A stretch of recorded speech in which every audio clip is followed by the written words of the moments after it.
Good afternoon. My name is Valissa Turner-Howard, and I'm the Vice President of Diversity and Inclusion at the Cleveland Metropolitan Bar Association. Thank you for joining the Bar Association's D&I Committee for our May Lunch and Learn. Over the next bar year, we will feature at least one Lunch and Learn a month on a diversity, inclusion, or equity topic. Today, we will discuss building and maintaining robust programs in times of uncertainty. As you may know, during a time of crisis, everyone is focused on what has been determined to be essential, and what some might call frills or extras go by the wayside. Since mid-March, many of us have been social distancing and working from home. We've been super focused on getting the work done and ensuring that we continue to add value to our firms and legal departments. How many of you or how many of us have thought about your firm or legal department's D&I program? How many have experienced a rollback in D&I programs because they are not deemed essential? As noted in a recent Harvard Business Review article, diversity work is nice, but not essential. That same article made the point that we hope to drive home today. We are in two crises right now, an economic crisis and a people crisis, and organizations that acknowledge only one risk exasperating the other. Diversity, equity, and inclusion efforts can be a powerful solution to both challenges, but the nature of diversity work must evolve to meet that change. I dropped a link to that article in the chat if you'd like to read it. Our speakers today are two attorneys many of you may know. I was ecstatic when Marquettes Robinson and Stanley Ball volunteered to present a lunch and learn on a diversity, equity, and inclusion topic. They're both great lawyers and well-versed in DEI work in the legal profession. I won't read their bios, but instead will allow them to introduce themselves as we begin. Today, we will conduct the lunch and learn in a question and answer or discuss format. So I'll ask a question and then Marqui and Stan will discuss it or answer said question.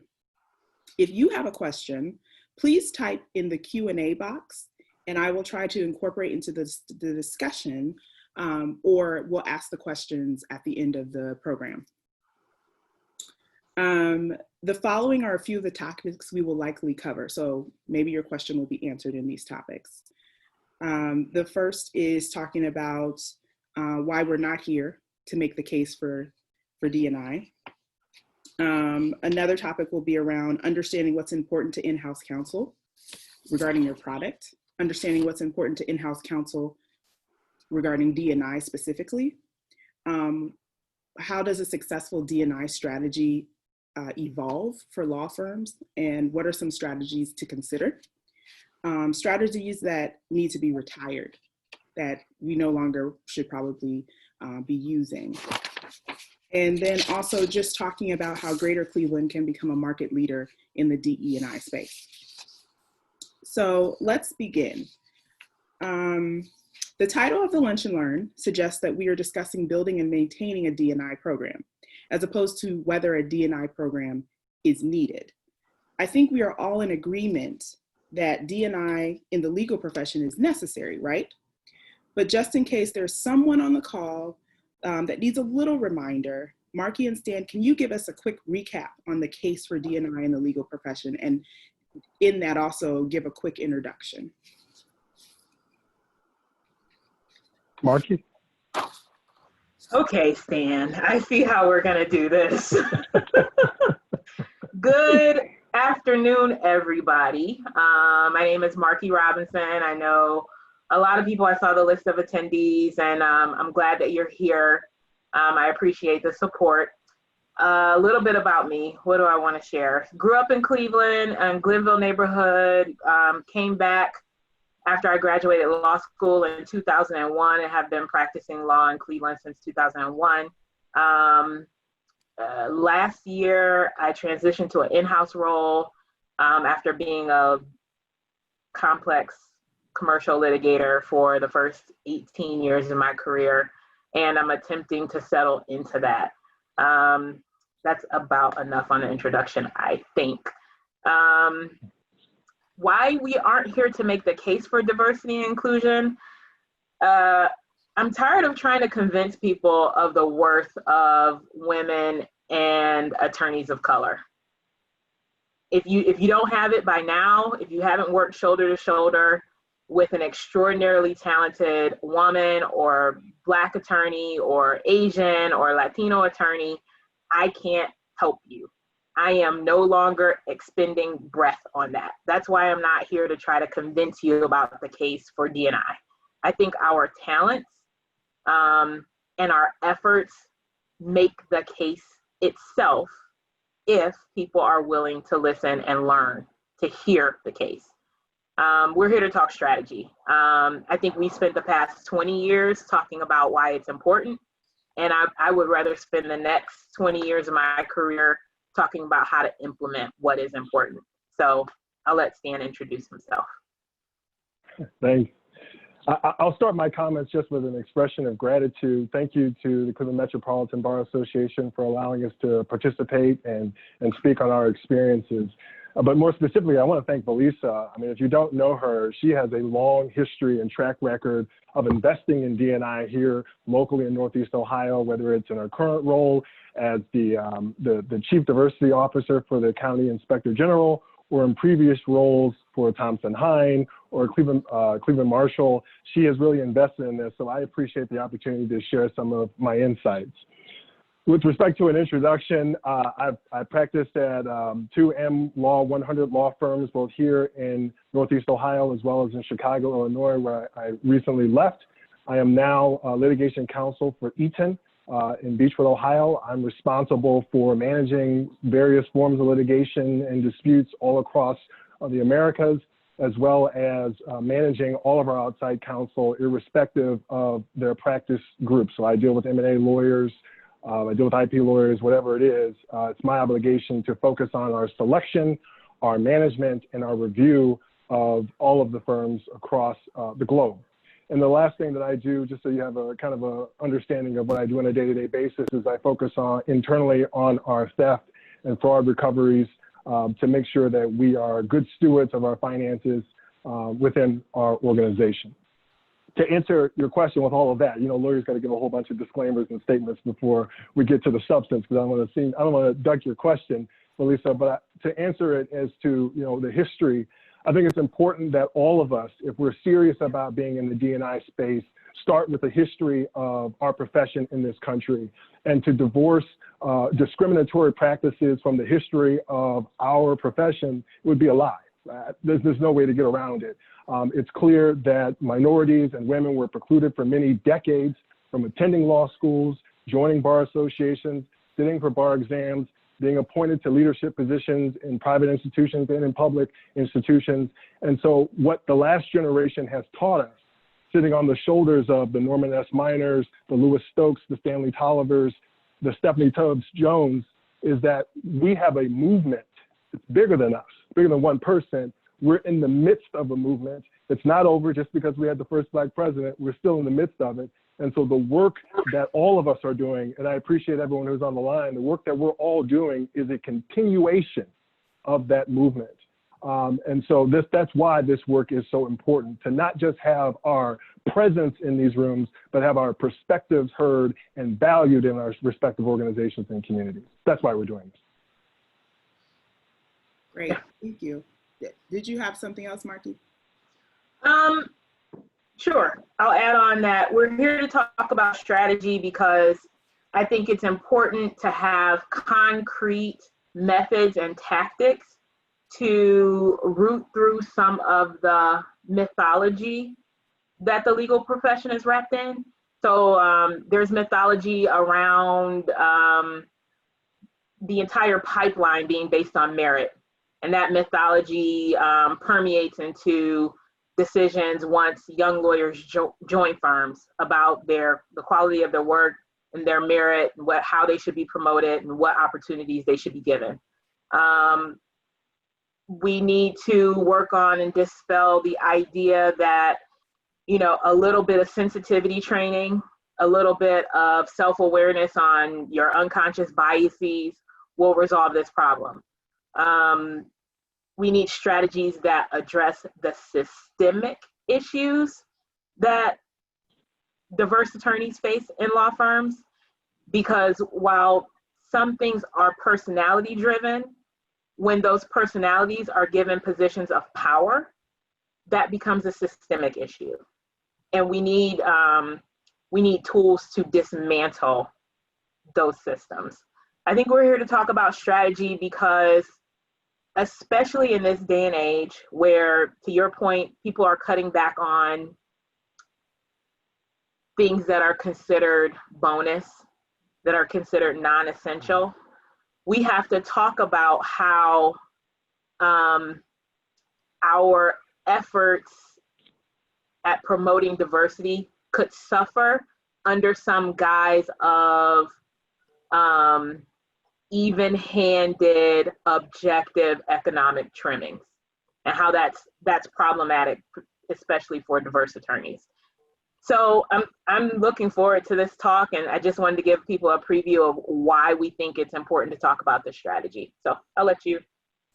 So let's jump into, so law firm D&I strategy and programming has been ongoing for, as you mentioned, Marqui, almost 2 decades. But the rate of change has been very incremental, very, very slow. And you take 2 steps forward, 1 step back. What are some strategies law firms and possibly legal departments might consider to evolve and make larger strides? And either of you can start. Marqui, I'm gonna keep doing it, so. Ask the question again? Yeah, what are some strategies? What are some strategies law firms and legal departments might consider to evolve and make larger strides? Sort of an incremental change up to now. What can they do differently to level up and maybe make some larger strides going forward? Okay. So the first thing we have to do, and I assume I'm talking to an audience here that wants to hear about these things, and so you can take the treats with the medicine, and this is going to be a dose of medicine. We have only seen incremental change because the strategies we are currently using do not work. That's why. They're not working. They're not successful. You might get 1 or 2 diverse candidates in the door, 1 or 2 who are able to survive the young associate years, the junior partner years, generate the book of business. But true success would be demonstrable and widespread and sustainable. It would self-replicate, and we're not seeing that. And so the first thing we have to do to figure out what strategies to implement to push diversity efforts is to examine the strategies we're already using and be very, very critical of them, and be willing to discard what makes us comfortable. Because what makes us comfortable is guarding the status quo, and that status quo is choking out opportunities for young diverse attorneys. So that would be my first point. Examine what you're already doing, acknowledge its benefits, acknowledge the limitations, and then be bold enough to discard what's not working for us. So Stan, we're gonna do a 1-to-1. I'm gonna toss it to you, you can toss it back to me. All right, let's do it. I'll build on that and go a little bit deeper. I'm a numbers guy, so metrics to me are critically important. And I think as Marqui was talking about examining what you're doing, a part of that is looking at what are my metrics?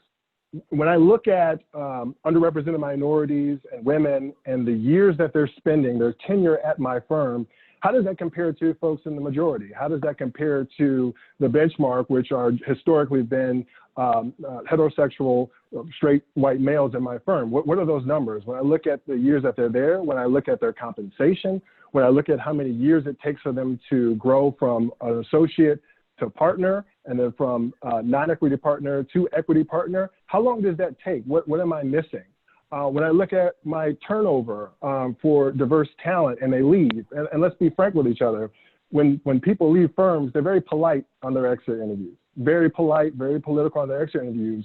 But how often does someone in the HR team or an attorney who's on the D&I team pick up the phone and call one of those diverse attorneys, maybe not right away, but a year or 2 later, and say, hey, what could we have done better to keep you? What was missing in our culture that we could have better serviced you? and listen to that feedback. One of the things that attorneys do wonderfully well, we're great spin artists, and we always have an excuse or a reason for groups of attorneys leaving. Oh, they wanted to go in-house. They wanted a lifestyle change. How many we've all heard that in the water cooler? Oh, they wanted to go to a smaller place, or hey, they just couldn't cut it. But we have to examine what our culture is inside our firm.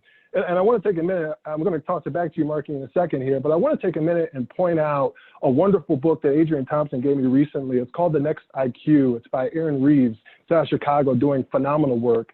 And there's an excerpt in her book where she talks about this concept of seeds and soil. And so you think about D&I, what she's explaining is that your seeds, your talent, your diverse talent, those are your seeds. And you can go out and get the best seeds you could ever possibly think of, the most beautiful seeds, most wonderful seeds you could ever find. But if your soil isn't right, if your internal culture isn't right, that seed is not going to grow.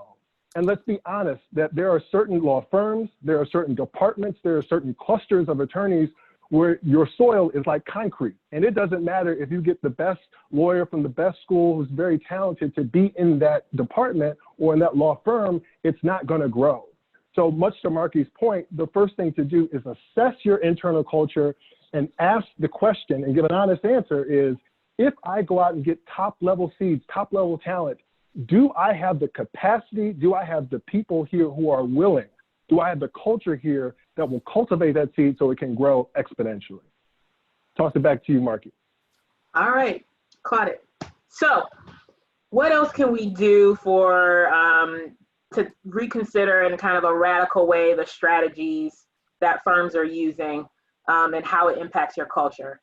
So I was probably not even in my second year when I realized that the true currency of law firms, the true power dynamic resided in not the billable hour, but the origination credit. And different firms have different versions of that thing, whether it's a management credit, a bringing it in credit, but there is power, there's money, which money has its own power, but there's also weight and political power tied to the concept of an origination credit. Who's bringing in the clients? Who's managing those relationships? Who's increasing the revenue from those clients? And because that's a source of power, in order to improve diversity, inclusion, equity, retention, long-term growth of numbers of attorneys of color, you have to look at how that power is being credited, shared, distributed, who's given access to it. So I would say you need to look at how your diverse attorneys are being marketed to your clients. Are they invited to the pitches, but then not front and center, helping discuss strategy as the matter evolves? What can you do to strengthen those client relationships? I'll actually ask Stan to discuss the importance of relationships when I toss it back to him. But are we putting diverse attorneys in positions where they have as much access to that power, that unit, that origination credit as their peers? And then I think the origination credit, the billing credit structure, to the extent your firm uses one, has to be reevaluated. It's a weird catch-22 for a lot of partners to bring strong attorneys onto their cases and introduce them to the clients, because then you're creating so much value and you're doing exactly what you want to do. You're training this younger attorney, but then you have to worry about that younger attorney being absorbed by that client, which I think is a good thing. If that's a concern for you, reevaluate how much value you get out of people you've homegrown going in-house. But that's a concern for a lot of people. And then there's a flip concern of that individual having such a strong connection with the client that they can leave with the work. And that stands in the way of progress. If you have created an environment if your soil is such that people want to stay, you don't have to worry about somebody snatching your work and leaving. So those things kind of play hand in hand. If you're too concerned about somebody leaving, it's because it's, to me, an acknowledgement that the opportunities you're presenting aren't big enough, including pay. If somebody can be poached because there's a better payment opportunity somewhere, that should tell you that you're not assigning enough value to that attorney in your firm. That's one. And then if you're concerned about that attorney leaving, there's something in your culture that makes it impractical or undesirable or a negative environment for them to want to stay in. Maybe they don't see leadership opportunities. Maybe they don't see enough buy-in from their peers towards their success and towards the success of the firm. But you have to check and make sure the culture is right so that the people want to stay. Stan, long-term relationships. All right. You're the relationship guy. Long-term relationships. Yeah, no, it's a great point, and I'm going to take it a couple ways. One of the first things that I'll say that I think is important for people to understand is that the D&I space is a great opportunity to get creative and develop relationships that are both organic and that are extremely intentional. So here's some examples. A lot of firms, oftentimes, their one chance to recruit, or the chance that they allow themselves to recruit students straight out of law school, is going through the OCI process. And it's kind of a happenstance. You know, I'm going to drive to Notre Dame, I'm going to interview some students, I'm going to send some folks to Case or Cleveland Marshall, and I'll see 15, 20 students there. I would argue to you that there's a better way to do it, and that you can catch some of those students a little bit quicker. My argument, or the question I have, is when is the last time that your firm has gone to HBCUs where there are full crops of students, who are very smart, very intelligent, who are diverse by nature of them being at an HBCU?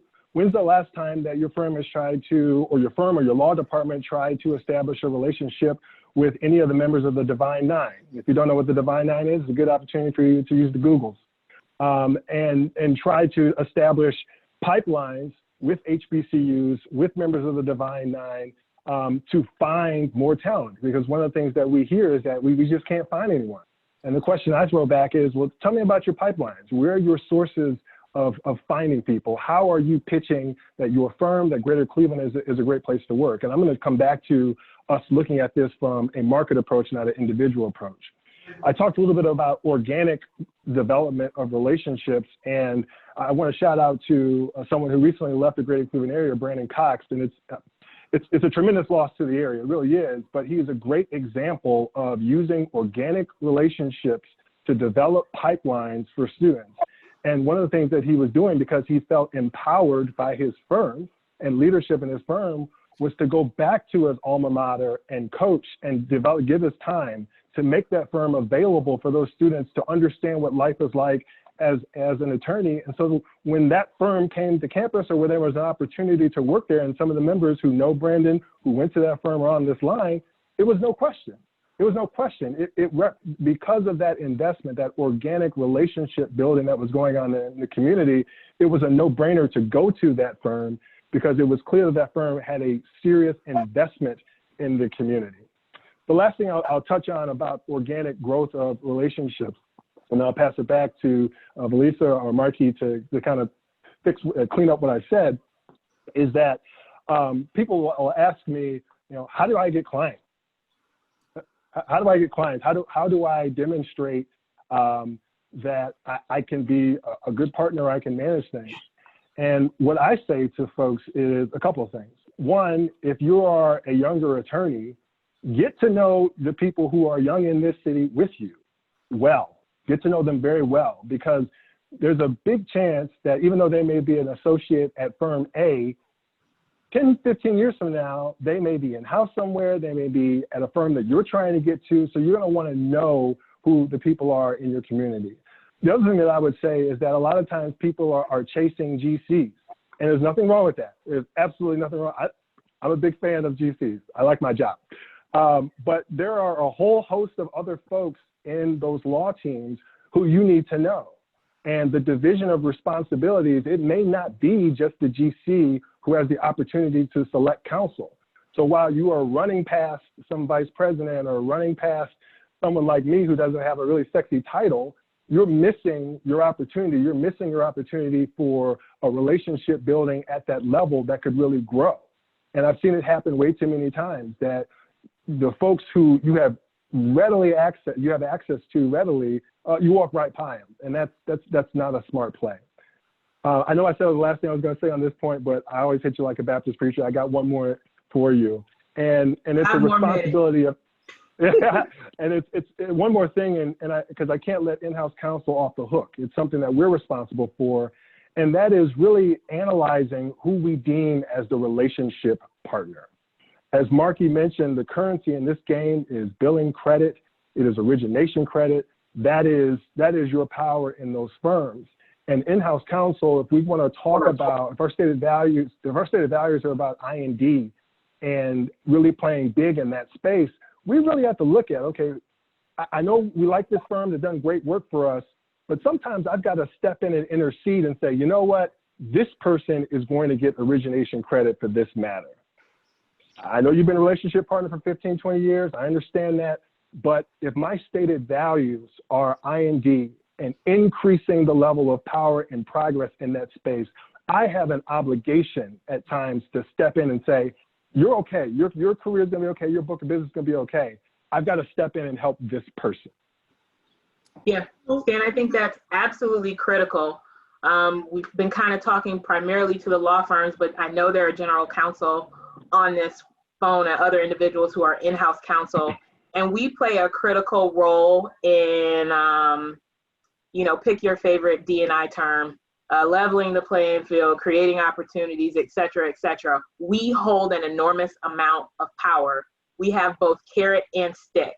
A lot of local, national businesses are actively on a monthly basis monitoring the amount of work that's being billed by women and minorities to their matters. They're actively monitoring who's receiving credit. They're actively monitoring whether the people involved in the pitch are actually the people who are doing the work. They're monitoring new metrics, veteran status, LGBTQ status, language diversity. We are measuring these things because you can't improve something that you don't know what it is. You can't improve numbers when you're blind to the numbers. So we're measuring those things, and it's important for us to know that our power in the measurement and in handing out the work is to say, this individual has been consistently performing on these matters so well that I now call him or her directly. To your point, Stan, they should receive the billing credit. And because we have that power, it might make it a little bit easier at the law firm level to manage some of those politics about whether or not the pie is getting bigger or somebody is taking away a slice of somebody else's pie, right? If there's always concern about this person is going to eat my portion, then you're not going to create the type of environment where you see diverse attorneys coming in and the work multiplying from that talent being available to outside counsel. If you're so worried about somebody eating your pie. Now, I like to eat. And let me tell you, there are always ways to create more pie. You just have to be willing to invest in those ways to create more pie. And you're hearing, I think from in-house counsel, that it's possible to get a bigger portion of something by simply being willing to share and to say, hey, my partner does IP work and is minority. Can I introduce you, even though I only do M&A, to my partner over here? I don't have to get the credit for that. They are so amazing, you'll be wild, you'll want to give them the credit, but the whole firm is eating. Now we're all eating, and that's a good thing. Can I get in here? Yeah. Get in here? Yeah. We had a couple of folks, and I think you've answered some of their questions. Anthony Andrix was sort of just making the comment that wondering, and also Marissa Darden had the same kind of question around origination credit. What are some ways that clients can be allies to ensure that diverse attorneys in the firm get credit for the matters on which they're working? I think, Marqui, you sort of spoke to that point. You've got to call whoever directly and say, I want this person to work on it. I want them to get the credit. They've been doing the work. You have to, from in-house, you've got to press for that. Also, Ed Blakemore, just wanted to remind folks that in-house clients now can see how much outside counsel is billing by categories like women and people of color. And an increasing number of women and people of color are going in-house and are becoming decision makers on the assignment of work of outside counsel. So that's another key thing here. And then just one more question from Ronald Johnson at KeyBank. There's a tremendous amount of emphasis on certain metrics for success, origination credit, billable hour, et cetera.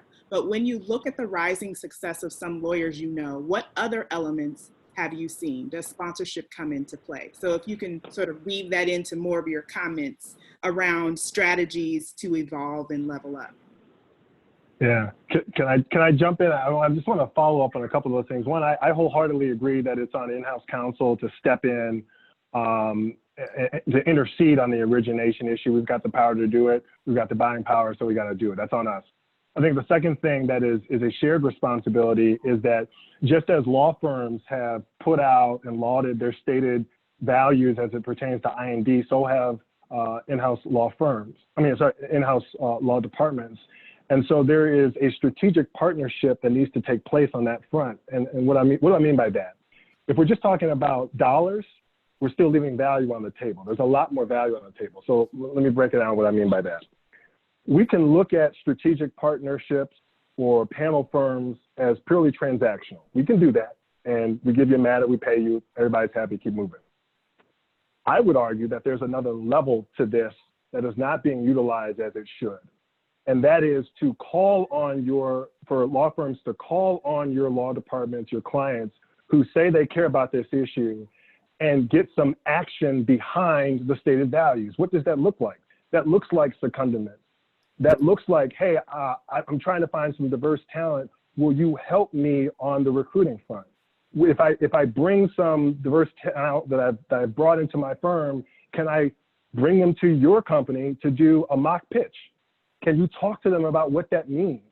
There's a lot of different ways that we can go about this. I don't want to monopolize the time on that issue, but the point I'm trying to make here is that when it comes to strategic partnerships or panel firms that really care about this issue, you have an opportunity to be creative and bring them in on the recruiting, the training, and the retention piece, because by demonstrating to young talent, whether it be straight out of law school or people that you've brought in from other law firms, to show them that there are clients that you already work with who care about this issue, that want diverse talent on those matters, it makes a big deal. And it goes back to that creating that culture piece.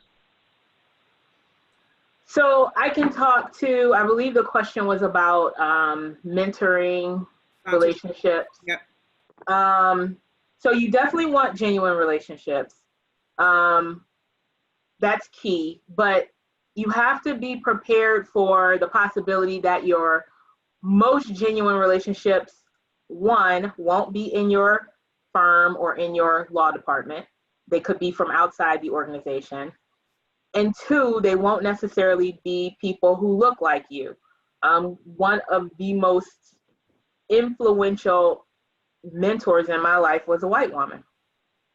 And a lot of my development is owed to her giving me opportunities that I otherwise would not have.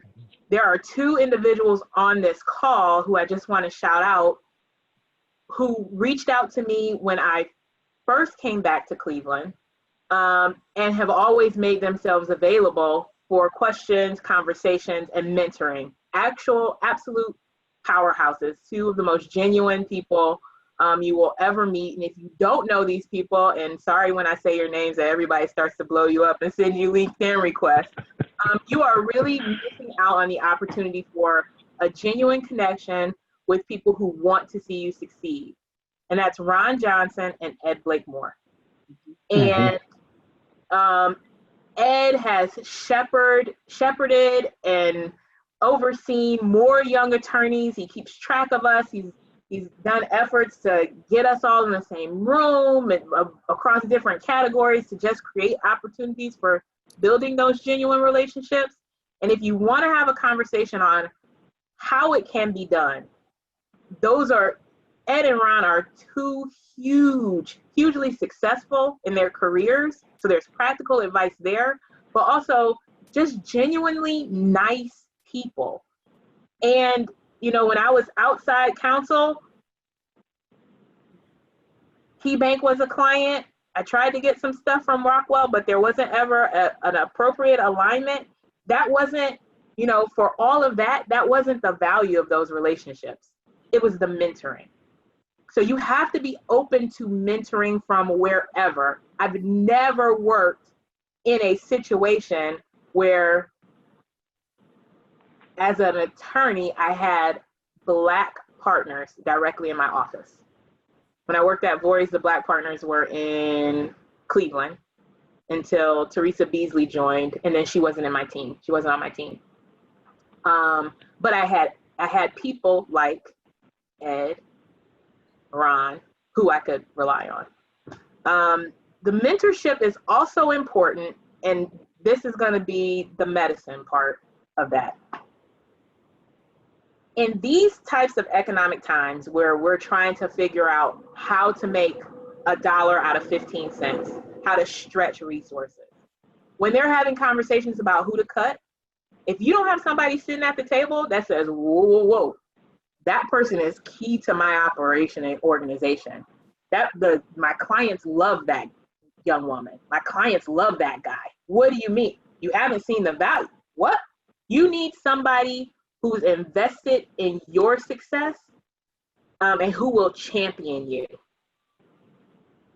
And when we can't establish relationships with people who are in power, it hurts us when it comes time to make decisions about who to cut, who can be let go, because there's nobody there to tell them just how talented and brilliant and wonderful we are. That's one of the reasons why we want to see more people who look like us holding those positions. But until that comes, you have to build bridges with people who don't look like us, because that's just a key element of survival. Marqui, I can't let this part go because allyship is so critical. It is so critical. And let's just talk about for a moment, you know, what does that mean? What does that look like? First and foremost, we have to acknowledge that there are folks that we work with who are part of the same bar that we are a part of, who are very intelligent folks in many respects, who don't believe that I&D is an issue. Shouldn't be a shocker to anyone that they don't believe it, or they believe that that's not my issue, that's your issue. That's underrepresented minorities, y'all deal with it. Women, you figure it out. Members of the LGBTQ community, you figure out. That's on you. I'm over here making my money, okay? So let's deal with that. There's another part of that is about allyship and folks who recognize the issue, who want to help, who want to be a part of the change, but also understand that within allyship, it's not a monolith, it's a spectrum. And you have folks that you work with who say, yeah, I see it. You know, I've read a Brian Stevenson book once or twice. Okay. And then there are other people who are just as passionate about this issue, who don't look like Marqui and I, who will get right on the front lines with you. And as I mentioned in my opening comments about assessing your culture, it's just as you look at who are my diverse talent, look at who is really talented at being an ally. Who really cares about this? Who really gets this issue, or who wants to get this issue a little bit more? If you are looking at your firm, looking at your roster of attorneys, and you say, okay, there's a track record with this partner. He's got folks who he's mentored, who he's helped, he's gone the extra mile with. That's someone who I want to tap and bring into my D&I committee. I want to empower that person to help me create pipelines.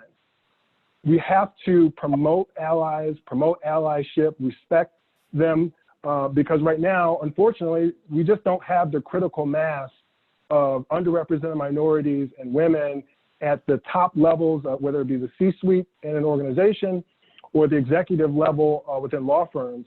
And so it's incredibly important that we recognize allies at the highest level and use them and work with them and celebrate them as we try to make progress in this space. So, sorry, Valissa, I know Valissa, you're about to make a question, but I had to jump in on that. But this is like the meat of what this panel discussion is about, right? What are strategies that we need to start employing so that we can make larger strides? I just wanted to get in a few questions that have come in. One from Sanford Watson is, how do we get more in-house counsel to send the message about origination credit and about the potential to make a bigger pie, or to make the pie bigger? How do the lawyers at the firms encourage and help in-house counsel get this message across to decision makers and folks who, you know, decide how things will work at a firm? So I think you have the. Yeah. Oh, go. No, go ahead, you want to go first? Go first. No, I will. Here's what I'll say to Sanford. Thank you. It's a great question, Sanford. I really enjoy talking to Sanford. He always makes me think about something a little bit more critically. And I think the answer to that question, it goes back to, let's talk about the relationship that we have. I mentioned to you earlier, you can frame it as transactional, or it can be a real partnership. And I want you to think about, you know, what are the most successful relationships that you have, whether they be intimate, friendships, or professional. Those relationships are built on a conversation, real sharing, good, bad, or indifferent. And what I have found in managing our outside counsel across the globe is that law firms and our respective relationship partners are quick to call me about rate increases, quick to call me about adjustments to bills. You know what they're not quick to call me about? With their D&I strategy, the issues that they're having with it.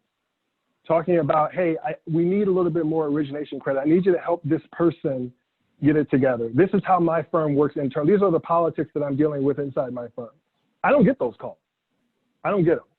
I have no problem calling some of my relationship partners and say, hey, what's going on? I see these numbers are off. But in terms of the depth of conversation that is happening, it's not there yet. And so, Sanford, to your question, and to everyone on the line, both in-house and the law firms, I would encourage you to increase the depth of communication and frame it as, hey, client, you said this matters to you. Let's talk about it. Let's really partner on this issue. This is what I need from you. This is what I need from your peers in order to make this thing work. I think it's a communication issue that can be resolved. And that's the good part. It can be resolved. Marqui? But then, once you start that communication, you have to be amenable to implementing the suggestions. So we have this thing at Eaton called the Diversity Action Program, DAP, where we work very closely over the course of about a year with select outside counsel to improve their D&I numbers, because we're tracking, we have metrics. And one of the firms that we were working with this year, we sat and we actually reorganized the way their cases in a particular area were assigned to increase and promote diversity. And that probably shut off some opportunities that had been there for other partners to make way for younger attorneys of color and women to have those opportunities. And so then once we had access to them, the managing partner for that relationship had to sit and listen to me in particular, say things like, this is nice. I'm glad this young woman is now on this case, but she's real quiet when we're on the phone, and I don't like that. I don't like it. I don't like it because she has things to say. I don't like it because I know she's doing the work because I see the bills, but there's something happening either with me or at your firm that has this woman who's intricately involved in every aspect of my cases quiet. And I need you to figure out why she doesn't talk on the phone. And then fix it. And so he went back and was like, okay, let me figure it out. And what did we come up with? Well, Marqui, I think it would help if, we could help you establish a better relationship with her. Bet. I'll take her to lunch. What else? Well, I'm having a hard time trying to figure out how to create the opportunity so that she's comfortable. Bet. Let's get her on the phone. We got her on the phone. We got 2 of the other partners that were working on her matters with her and this guy. And I said, listen, I feel like this young woman should be saying more when we're on the phone. I know her role and she should be doing more. And if you're concerned about whether she'll be able to field the questions as quickly as they're coming, that's something we can practice. You will start by assigning her the topics that she'll cover. So she'll be thoroughly versed. And then everything else that might be out of left field, the partners on the call can handle. But we will always start understanding that this young woman will be covering the discovery strategy, the interviews, and the budget. And then anything else that she's not comfortable fielding will come from other places. Guess what? After a month, she doesn't have a problem talking on the phone anymore. She knows that she has a space and that her voice is important, but it took effort and it took humility on my part. Am I intimidating her? It took humility on the relationship partner's part. Well, we gave her the opportunity. I mean, I can't make her talk. It took humility on the part of the senior attorneys who were working those matters to say, it would have taken me 10 minutes to answer that question, but she'll have to research it. I'll have to edit. I'll have to revise her draft response and blah, blah. So somebody had to present those opportunities for you. It takes a boldness. And it takes all of us recognizing that we have to invest in those that are coming behind us. And if you're not willing to make that investment, if you're not willing to make the soil good for that seed, then you will lose every time. So I want to get some more. These are some really good questions, and they're not necessarily on topic, but they're good. So are the answers any good? Right. Amazing answers. You're biased. So we have a question from Stanley Wilson. State entities have to go through the Attorney General's office, who actually approves and hires outside counsel. In-house counsel has to be more insistent with the AG that the firm assign a diverse team. The AG is not going to do this. The more it is heard, the more the firms will comply. Oh, that was a comment. Excuse me. Sorry. I agree. I agree. That's on us. Let's see here. We also had a question from Carter Strang at Tucker Ellis. The Tucker Ellis Pipeline Program. It involves a partnership with Tucker Ellis and Cleveland Early College High School, through which we provide 3 teams of 3 hours volunteers to coach its mock trial team, hire Stokes scholars, CECHS grads, and serve on its advisory committee. I created the program in 2006, and Brandon Cox was a leader in it. I have always felt pipeline partnerships are a great way to make our profession more diverse and inclusive. What can we do to get more firms to establish similar partnerships? And that goes hand in hand with a question from Marcia Moreno, where she wanted some best practices around building the pipeline.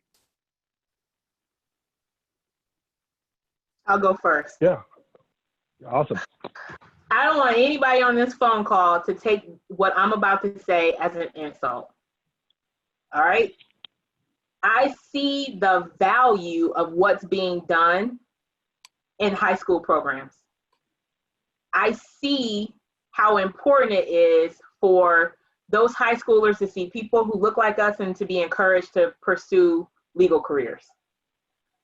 But that's a 12-year investment. We can't wait that long. Where's the pipeline development for the 2nd and 3rd years who are sitting in their offices down the hall? Where's the monitoring of how they're faring in your environment? And you're a pipeline, yes, that person should be in the pipeline to sit on management committees. That person should be in the pipeline to lead pitch efforts. That person should be in the pipeline for leadership at your organization. the pipeline is not just somewhere where we're doing good and it feels good, but there isn't really a challenge. High schoolers are challenging. Trust me, I know that. But that's not the challenge facing the legal community. Nobody is saying we're losing people at the high school level. We have people falling out at 3rd, 4th, and 5th years because something else is happening inside the law firms. Let's mind that pipeline. It doesn't make sense to get them in from high school and then leave them to fend for themselves in a hostile environment once they're in the firms. So the pipeline, what can we do at the firms? We've talked about establishing good relationships. That's on the diverse attorney, but that's also on people in power to extend themselves to those diverse attorneys. What can we do for that pipeline? We've talked about the origination and the billing credit. What can we do for that pipeline? How about we not be fiscally conservative, right? We've talked about these fees and the business being tight. How about we not be fiscally conservative with our diverse attorneys with their business development ideas and plans? A Black attorney like me, I needed access to my alumni network. I needed access to the Minority Bar Association locally. I need access to the Minority Bar Association nationally. And I needed access to the National Association of Minority and Women-Owned Law Firms. While my peer down the hall might have only needed access to their alumni association and the local bar. Now isn't the time to say, well, you can only choose 2 bars. You have to understand it's not about providing equal resources. It's about providing equal opportunities. And for the opportunities to be equal, you might have to spend a little bit more on your diverse attorneys. That's how you mine that pipeline. How do you mine the pipeline inside the firm? You sit down and you actually hear how people are faring managing their lives and their workloads. You sit down and you manage, are people being given opportunities? We let personality dictate so much how assignments are given out in the 1st through 4th years that people are scrambling to become some partner's favorite when that partner's work could be more equitably distributed so that you have a bigger pool of well-trained attorneys. You have a deeper connection with your clients because they've met multiple touch points within your firm. They're impressed by the multiple touch points and how well prepared and intelligent they are. But instead, we're allowing personality. Oh, you know, Bob is quirky. Oh, you know, Keisha, she only likes to work with certain people. It's not smart financially, and it's not a smart way to develop your pipeline. And so, yes, it's important, but we have to protect the people we already have in the door. And that's by creating opportunities. So I hope I didn't offend too many people. Well, they can't. You can't hear them anyway because they've had to write their comments. Type it. I'm offended. I really didn't want to offend you. No, it's you know, one of the things that Marqui and I, we may differ slightly on this point. I do think that the long-term investment is critically important. I think that inspiring people in high school, showing them a path, and creating those relationships is the utmost of importance. One of the things that we talk about, or you hear minorities say frequently, is I want to see someone that looks like me in those roles. And my argument to my generation is, I don't want to see you, I want to know you.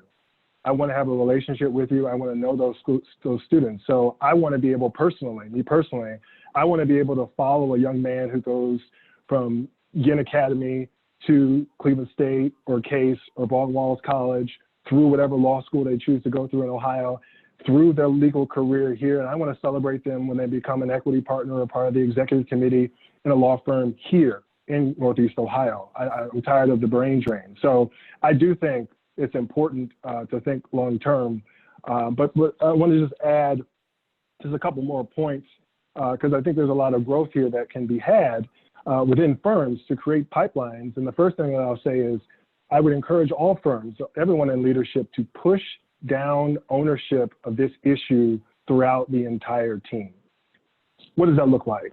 Oftentimes we'll have the people who are making critical decisions on D&I issues are folks who are partners, who are part of some formal D&I committee that are, 40 years, 50 years old, and the likelihood that they will know someone in their 20s or in their 30s to be able to come into the law firm is pretty slim. That's not who they hang out with. That's not who they know. People who can pick up the phone and tell you, hey, I've got my buddy, I know I'm at firm A, B, and C, but across town at firm X, my buddy is looking to leave. I can make that introduction to you before this person even hits the market. But in order to get that type of information, in order to have that open line of communication, ownership of this issue has to be pushed down throughout your entire organization. And I've heard that there are firms in town that I know, I won't say any names, that have these types of referral programs where you actually get a monetary bonus for bringing in someone, not just a diverse talent, but any talent that the firm decides to hire. Empower your associates to look at this issue critically and say, hey, why not use this referral program to increase our diversity numbers, to bring in people you already have a pre-existing relationship with? I think that's important.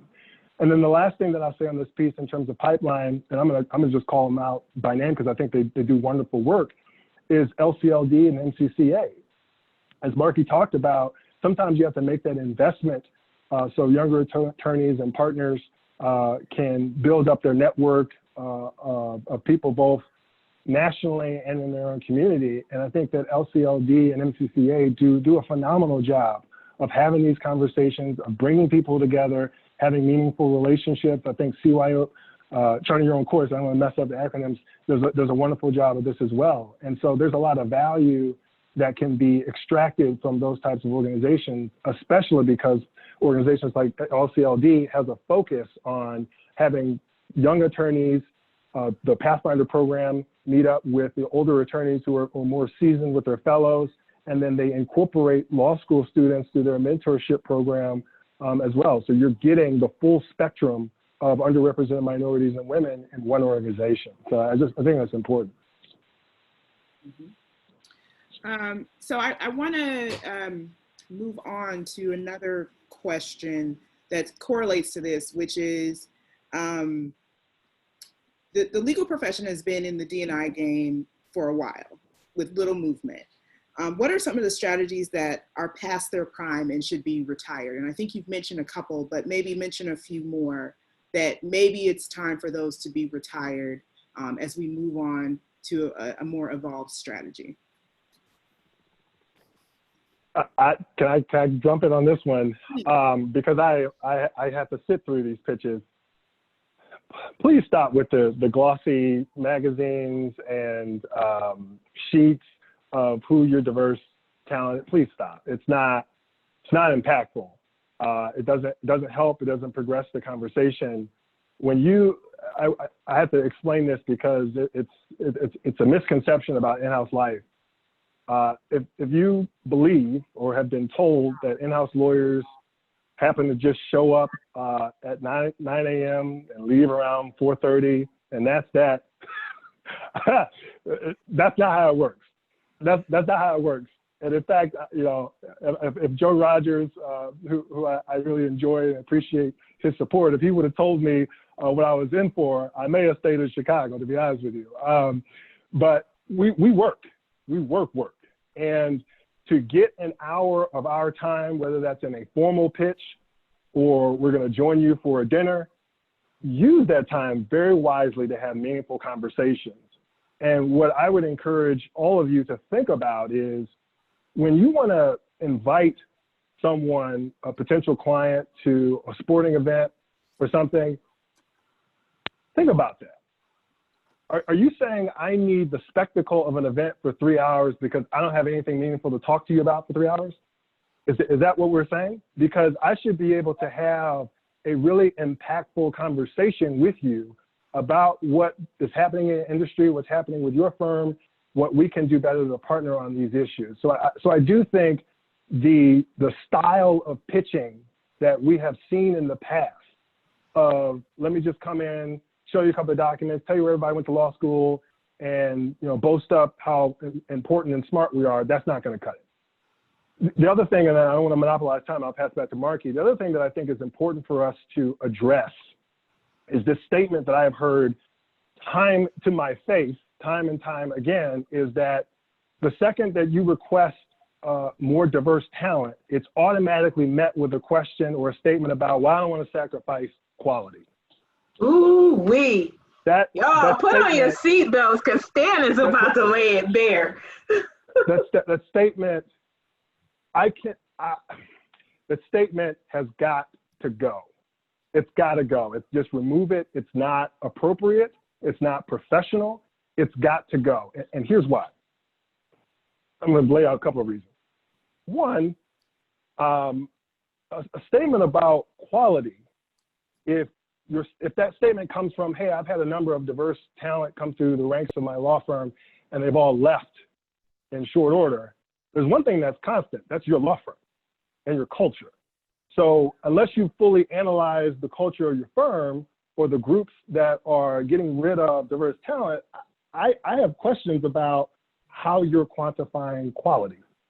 The other thing I'll talk about, just because I see it every day, is when you're assessing the quality of a candidate or an attorney, I got a question. You got to talk to me a little bit more about what you mean. Because as a buyer of legal services, I would argue that 10 to 15% of the attorneys that we deal with are not great. There's a large swath in the middle, probably about 75, 80% that are okay. They do some things well, some things they need to work. And there's about 10 to 15% of attorneys that are 100% just exceptional lawyers on all metrics. And I doubt that any firm in the country has all 10 to 15% of those high quality lawyers. The reality is you probably got a couple, but the majority of your lawyers are somewhere in the middle. And so when we talk about quality, I've got to bifurcate what you're talking about. I've got to look at from a technical perspective, and then I've got to talk about the character of the people who you're looking at. So let's spend a moment there, and I'll get done preaching in a second here. From a technical perspective, what matters, what's a quality attorney, is someone who can effectively communicate, both in writing and orally, who can deliver a concise recommendation that's backed up by some type of law or some strategy, someone who can develop a strategy and execute it, something that matters to me a lot, someone who can commit to a budget and execute that budget, don't go over my budget. Those are technical skills. I can work with technical skills. I can develop those. I think we can, everybody in this line, you can partner with someone and develop those technical skills. When we're talking about assessing quality of potential candidates and folks within our firm, the bigger ticket item is your character. That's the big ticket item. And I would argue that as we start to look at our candidates, as we look at our pools and we start to assess who should be running the firm, who should I peg as a part of my succession plan, the bigger story has to be a focus on the character. And what do I mean by that? As I've talked about, I can teach technical skills, but in character, I'm looking for four things. I'm looking for humility. I'm looking for someone who can express a sense of gratitude.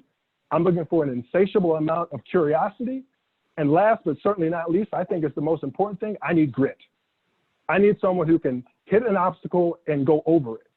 And so I know we started this conversation about retiring this notion of that you're losing, that you might be sacrificing quality, but I put the question back on the person who's saying it and ask them, what are the attributes, what are the qualifications that you're talking about? How would you describe what a quality attorney is?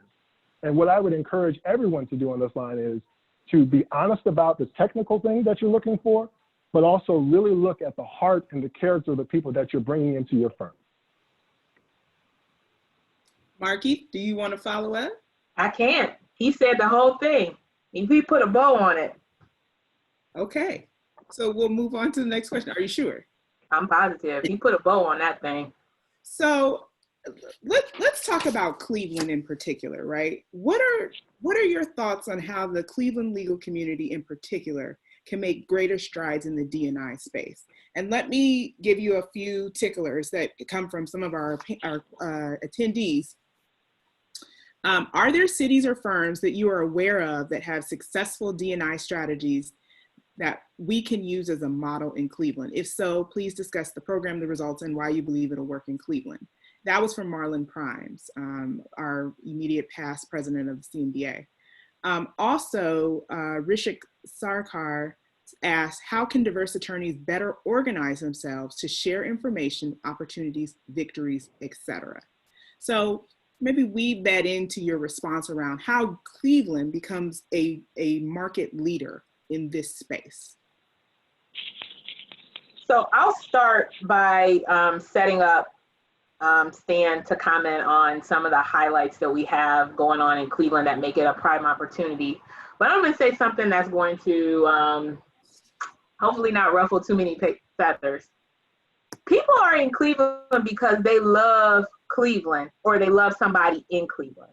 Cleveland isn't a destination for work like a New York or a DC. And so we have a community of attorneys who are invested either in the place or the people. And I don't think we're leveraging that enough.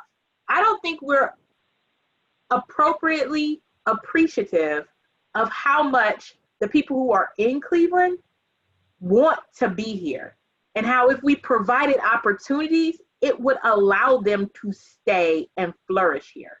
I came back to Cleveland because my mama's here. I had opportunities everywhere, but my mom's in Cleveland. And so I'm here and I've established my career here. Thankfully, I've had opportunities to continue to further that.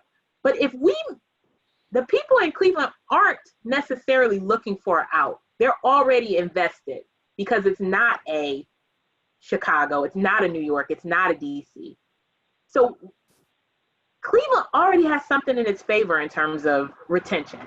And it's an emotional connection. I think we got to build on that. Stan?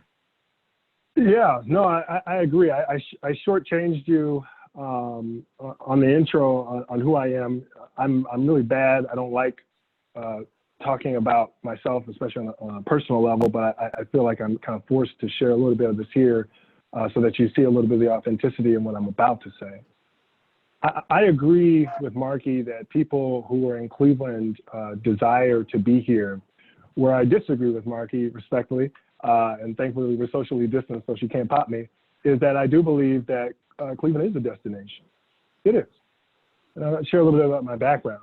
I am the son of a union electrician, part of the IBEW Local 38, who with his hands helped to build all of these great buildings around town, whether it be the Science Center, whether it be, it's always gonna be the Jacobs Field to me, it's always gonna be Gund. I was there on those places during opening day, and I'm also the son of a woman who taught in the Greater Cleveland School District, CMSD, let me keep it right, CMSD, for over 30 years, and I was a guidance counselor at many schools there.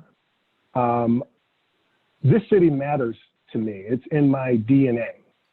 And I don't care where I go, the success of this city matters, and not just to survive, but to thrive. And where I push back on Marqui and declaring Cleveland as a destination is because we have some heavy, heavy hitters from a legal perspective, not just today, but a history of heavy hitters right here in Cleveland. And I'm not shy about it at all. And we continue to have Fortune 500 companies as market leaders right here in our backyard. We've had a cost of living that is exceptional, especially for how hard we all work and the value that's provided by the corporation and the law firms in town. And more to the point, we've got some great educational institutions, whether it be Cleveland State, my alma mater, and Case Western Reserve. So I love you, Marqui, but I got to push back. This is my city. This is my home. And it doesn't matter where I'm going. It's a destination. So to answer the larger question a little better about, how do we attract people, I think we've got to tell that story.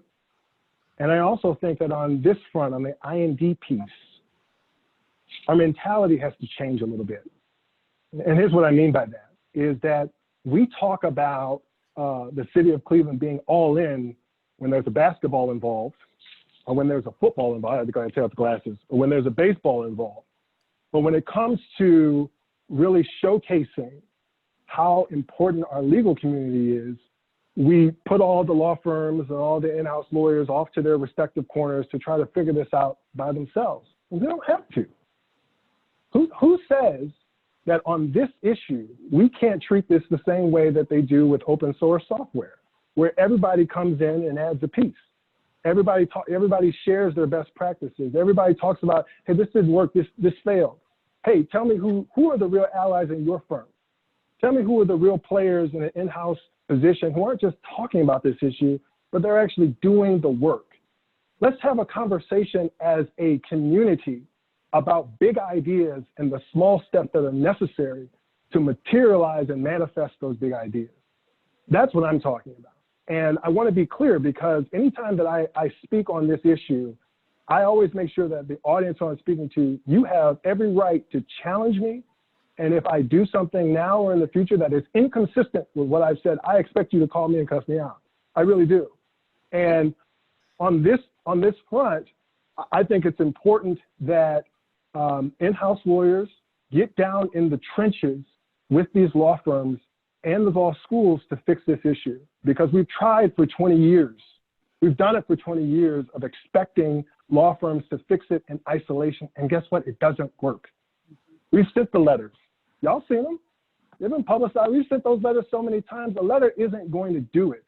What it's going to take here in Northeast Ohio to make this market really move, and for people outside of the greater Cleveland area to care about it just as much as we do, is it's going to take Marqui and I and all the law firm members and all the in-house counsel and all the people who are in higher education on this phone to lock arms, get down in this trench, and fix it together. That's what it's going to take. Marqui? I'm sorry, what were you saying, Valissa? Was that a mic drop, or Stan? Or Marqui, can you say anything? I think the challenge on a citywide, first of all, I don't disagree with Stan about Cleveland being a destination. I think we have different perspectives on it. So that's fine. I wasn't meaning to poo-poo on Cleveland. I love this place. I think the challenge, again, comes down to a size of the pie issue. I don't like using terms like crabs in a barrel because they're about to be cooked, and it makes sense to me that you try to do whatever you can to get out under that circumstance. You try to survive. But we're not about to be cooked. And so the pulling down of the people who are crawling over us or trying to get out does not make sense for this scenario. We're trying to make the pie bigger. And I think it will require innovation. I think it will require relinquishing some autonomy. I think it will require cooperation across organizations, across sectors, and across the city. You know, a couple years ago, I participated in these listening sessions about creating a citywide, through the CMBA, diversity effort, where we talked about all the firms and all the companies pitching in to hire a recruiter and bringing in candidates that multiple firms would interview to flood our market with talent. And it didn't go anywhere, right? When it came time to put literal money where literal mouth is, we couldn't get the buy-in. And so if we want to do something with all of these amazing foundational bricks, with our access to these Fortune 500 companies, these really tenacious local companies, amazing law schools, colleges, powerhouses in our legal community, if we do something with those bricks, maybe we have to acknowledge that we can't do it alone, and that it will require a joining of hands that says, I'll relinquish some of this power. I'll relinquish some of my authority to greater good. Because I believe that we can expand the prize, that we don't have to fight over the same crumbs. We can sit at the table. and eat just as good as everybody else, to get real colloquial. We could eat good if we all pulled up our own seats. We could do that.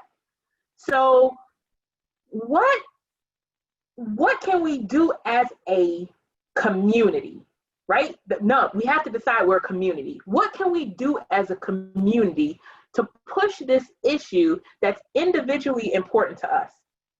One, our affinity bars have to start building deeper, more abiding relationships. It's all well and good for folks to get together, for the Latinos to get together, for the Asians to get together. But my God, if we all got on the same page and started to push the same agenda, if we all showed up for each other's events, if we all made the same noise, if we all said this is impacting us, if it wasn't about, oh, they hired a Black guy, oh, they hired an Asian woman, if it was somebody in our community, somebody that's been supporting our efforts, got that position, it's a win for all of us. What could we do? And what will that take? We have all of these individual fiefdoms, but if we join forces, if we said we have a singular goal of this, what are the tactics? How do we get that goal? And then we all work together towards that goal. We weren't counting, well, this inured to this person's benefit and that really helped them out, but we got left out. If we all join together, what could we really accomplish? What does that look like? I think we have to let go of some ego. We're all very used. I'm gonna say it anyways. The legal field is set up such that each of us is very well versed at being the only one in the room. I'm frankly tired of it, but there's a little bit of an ego that comes with being the one in the room. We gotta let that go. I wanna be in a room with all of y'all all the time and just bask in the intellect, bask in the new ideas, bask in our collective accomplishments.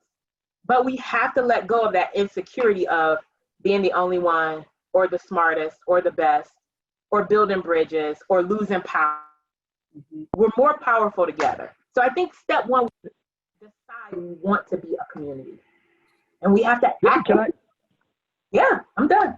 Yeah, I just want to add to that, and I may phrase it a little bit differently because I want to talk about value and the value that's left on the table when there's not a collective unit. About 15 years ago, Randy McShepard and Policy Bridge put out a report about Northeast Ohio, and the tagline was that basically that the most underutilized resource in Northeast Ohio are African American males.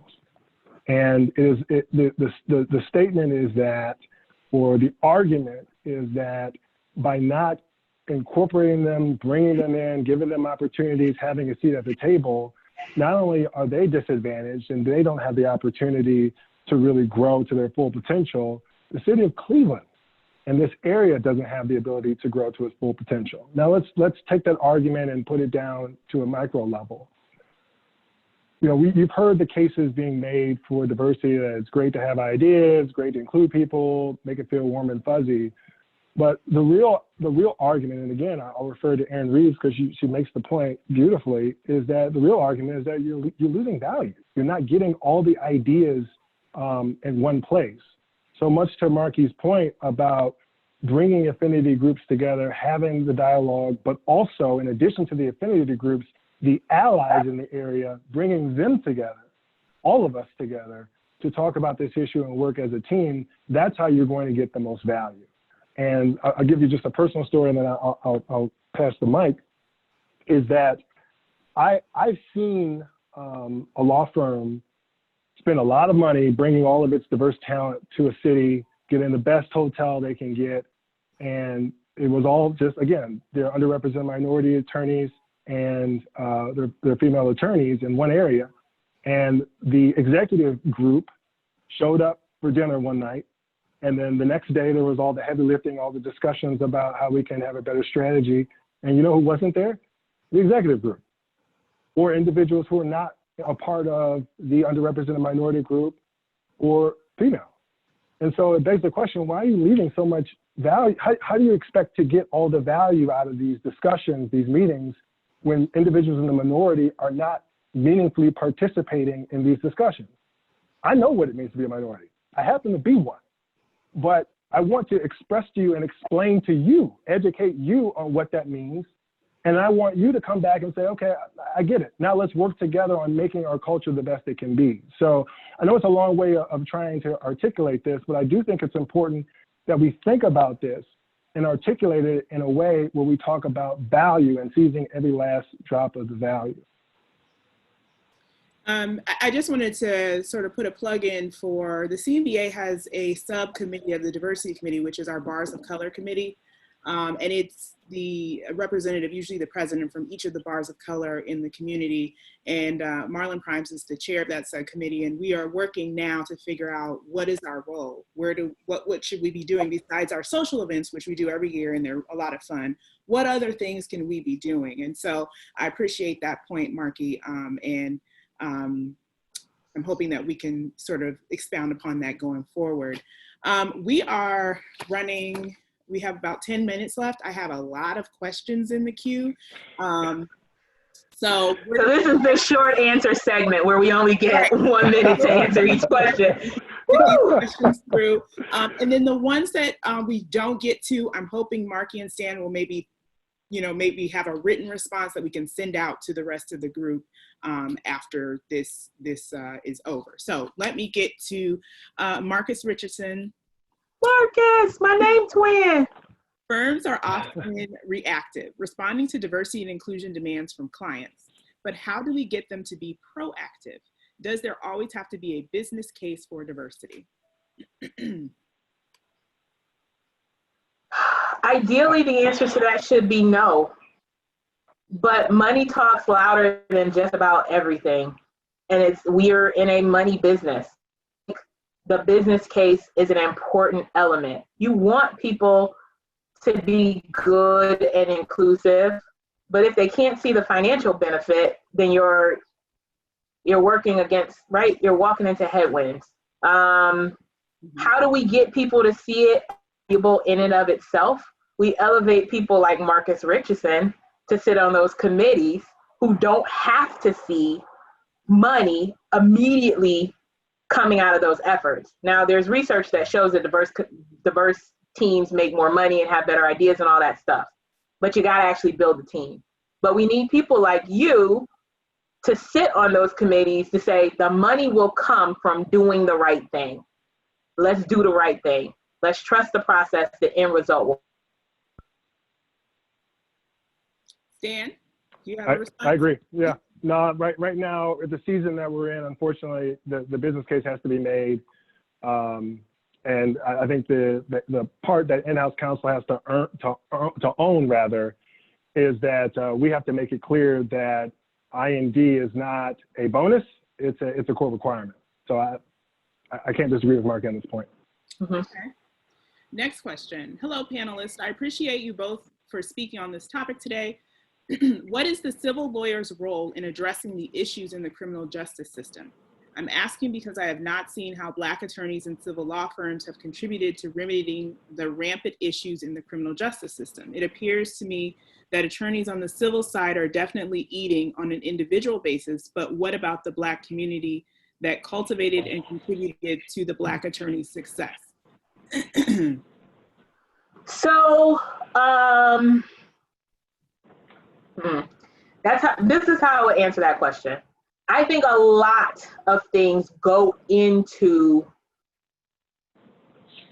the very heavy issues we face as a community.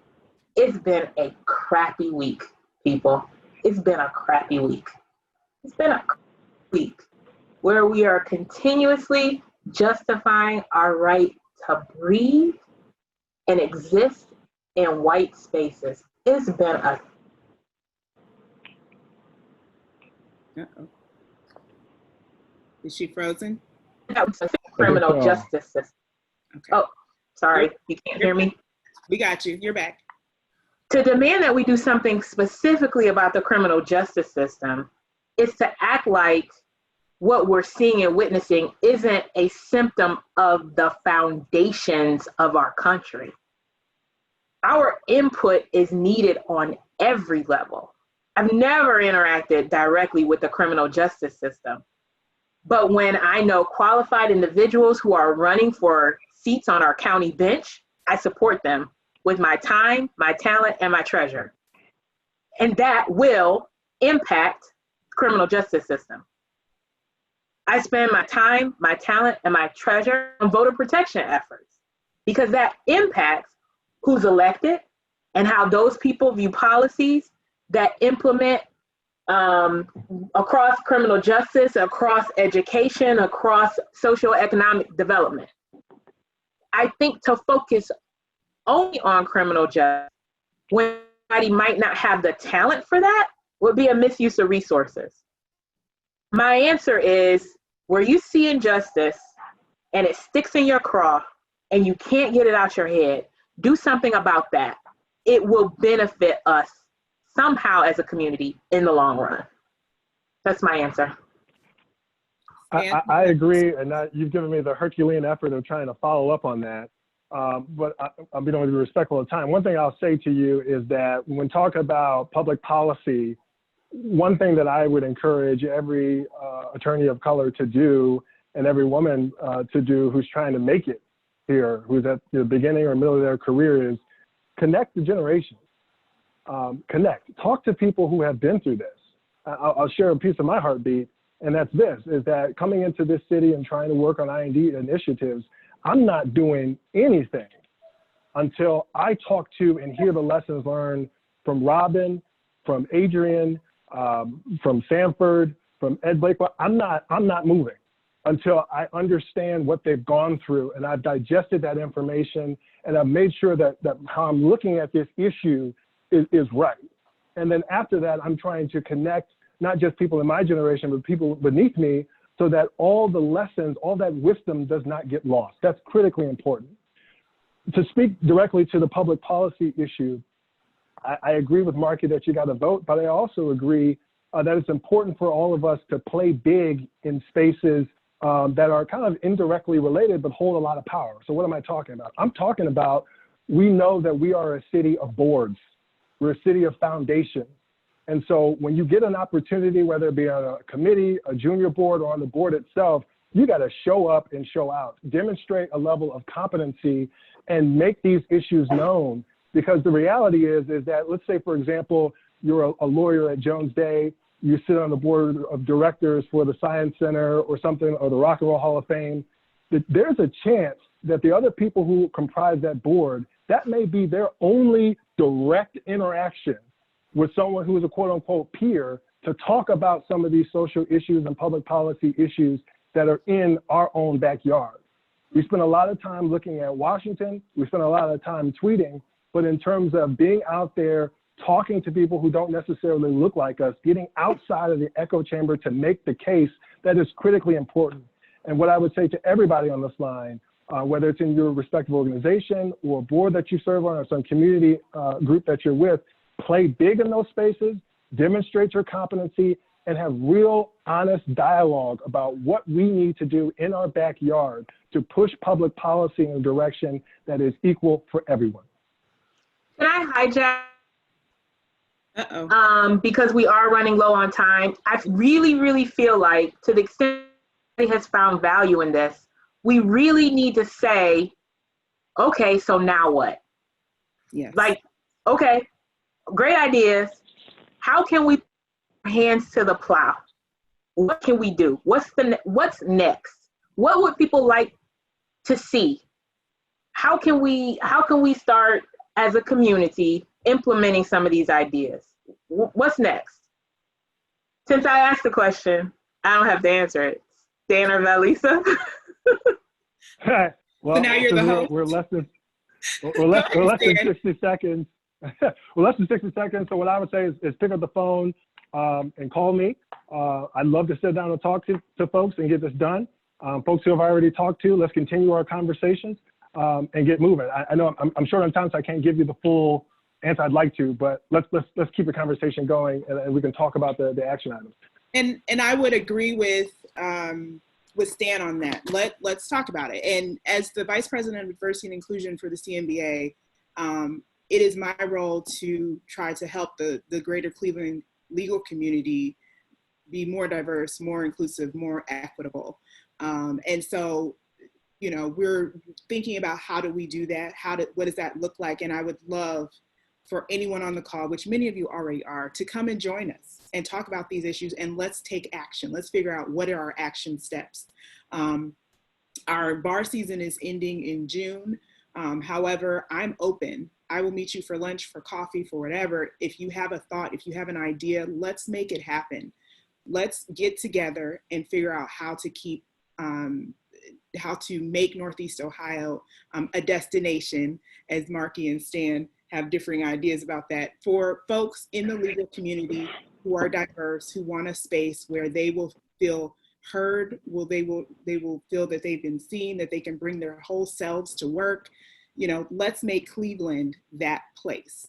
And I would just do a final call to action. We're gonna do these Lunch and Learns, or CLE, depending on if we have credit, once a month, even during the summer. So if you have an idea, if you have something you'd like to present, please contact me or Jessica Payne at the CMBA, and we can plug you in. Our next presenter in June is going to be Lola Garcia Prignitz, who's a partner at Ulmer & Byrne. We hope that you will join us for that that Lunch and Learn as well. I want to thank our presenters, Marquettes Robinson and Stanley Ball. You did an amazing job. They pulled this together in record time, and this was amazing. And I really thank you for your time and your talent, your experiences that you shared with us today. And also CMBA staff, Jessica Payne, our communications team, thank you for putting this together. Really appreciate it. Have a wonderful afternoon, and we'll see you next month. Thanks everybody for tuning in.